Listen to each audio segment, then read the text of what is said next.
भारतीय इतिहास की एक ऐसी छतरानी नारी जिसने नारी के सम्मान की रक्षा करने के लिए अपना सिर काटकर अपने पति को दे दिया, लेकिन अपने पति के कर्तव्य पथ की बाधा नहीं बनी। ये वीरांगना थी मध्यकालीन इतिहास की सबसे चर्चित महिला हाड़ी रानी सहल कंवर, जिसने अपने पति की निशानी मांगे जाने पर अपना सिर काटकर दे दिया। आज के इस वीडियो में उस छतरानी की वीरता की कहानी आपके लिए लाई है, जो आपको एक बार जरूर सुननी चाहिए।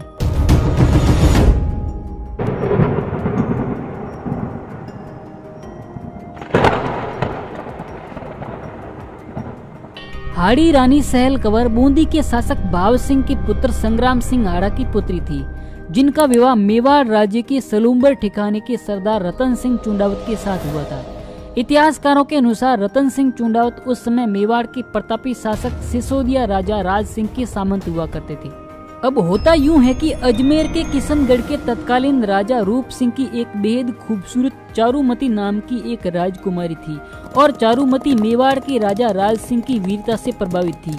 लेकिन 1658 ईस्वी में चारुमती के पिता का निधन हो जाता है और चारुमती का भाई मान सिंह किशनगढ़ की राजगद्दी पर बैठता है। उस समय मुगल दरबार का बादशाह औरंगजेब था और मान सिंह के औरंगजेब के साथ अच्छे राजनीतिक संबंध थे।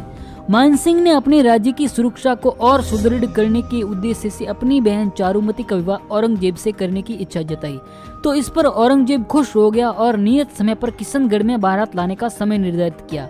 लेकिन उधर किशनगढ़ में जब चारुमती को अपने विवाह की बात औरंगजेब से करने की सुनी, तो वो इस फैसले का विरोध करने लगी। साथ ही चारुमती अपने गुप्तचरों को मेवाड़ में राज सिंह के पास भेजकर चारुमती से विवाह करने और औरंगजेब के चंगुल से बचाने की बात कही। जब राज सिंह को इसका पता चलता है तो वो खुशी खुशी चारुमती से विवाह की हामी भर देते हैं, और मान सिंह के दिल्ली दरबार से वापस किशनगढ़ पहुंचने से पहले ही राज सिंह चारुमती से विवाह करके मेवाड़ लेकर आ जाते हैं। सन 1670 ईस्वी में जब राज सिंह चारुमती को उदयपुर ले आते हैं, तो इस बात का पता मान सिंह को चल जाता है और मान सिंह ये बात औरंगजेब को बता देती है। जब औरंगजेब चारुमती की विवाह की बात सुनता है तो वो गुस्से में लाल हो जाता है और अपने अपमान का बदला लेने के लिए दिल्ली से सेना लेकर मान सिंह के साथ निकल पड़ता है। इससे पहले राज सिंह और औरंगजेब में पहले ही मनमुटाव था, क्योंकि औरंगजेब की हिंदू धर्म तथा धार्मिक स्थलों के ध्वस्त करने की नीति के खिलाफ थी।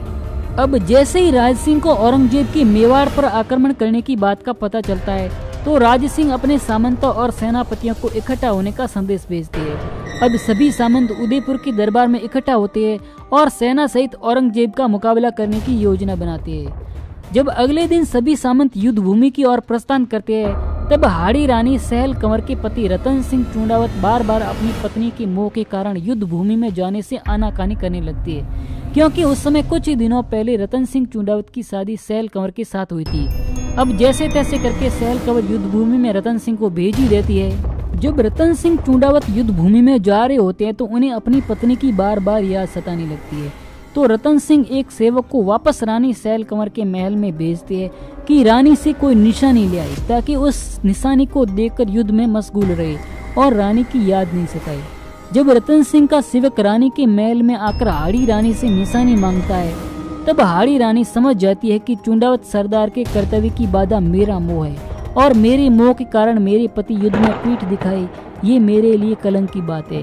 तब हाड़ी रानी उस सेवक के हाथ से तलवार उठाती है और अपने ही हाथों से अपना सिर काट डालती है। अब सेवक रानी का कटा सिर थाल में सजाकर रतन सिंह के पास लाता है, और जैसे ही रानी की निशानी के तौर पर सहल कंवर का सिर देखते हैं तो उनकी भुजाएं फड़क उठती है। रतन सिंह चुंडावत रानी सहल कंवर के सिर को देखकर संबोधित करते हुए कहते हैं, तू भली सेनानी दी है रानी, है धन्य धन्य तू छतरानी, हूँ भूल चुक्यो हो रणपथ ने तू भलो पाठ दीनो रानी, कह एड़ लगाई घोड़ी के रण बीच भयंकर हुओ नाद, के हरी करी गर्जन भारी अरि गणरे ऊपर पड़ी गाज, चूड़ावत मांगी सेनानी सर काट दियो छतरानी। इस तरह संबोधन करने के बाद रतन सिंह चुंडावत शत्रु दल पर मौत बनकर टूट पड़ते हैं। इतिहासकारों का कहना है कि रतन सिंह युद्ध में इतना तांडव मचाते हैं कि शत्रु सेना भागने पर मजबूर हो जाती है, और अंत में रतन सिंह चुंडावत वीर गति को प्राप्त हो जाते हैं। उस युद्ध में पहली बार औरंगजेब की हार होती है और हार कर चारुमती को लिए बिना दिल्ली लौट जाता है।